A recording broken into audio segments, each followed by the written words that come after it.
Hello everyone, in today's video I'll show you on how you can fix SignalRGB not working. Now if it's not working on your device or on the sync itself, basically the first thing that you need to do is to check whether your device is compatible. Now from here we have a list of devices, for example keyboards, mice, mainboards, mousepad, memory, and more. You can just make sure that your device is fully compatible with SignalRGB.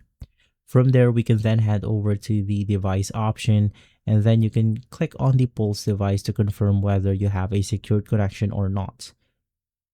If you're ready to go, just click on your device right here, click on Open in Layouts, and from there, you are simply good to go.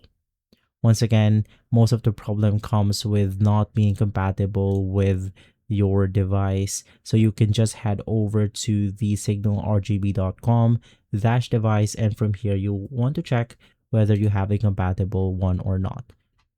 And so if this video has been helpful, leave a like, subscribe, and follow Guide to Everything for more videos like this. Thanks for watching.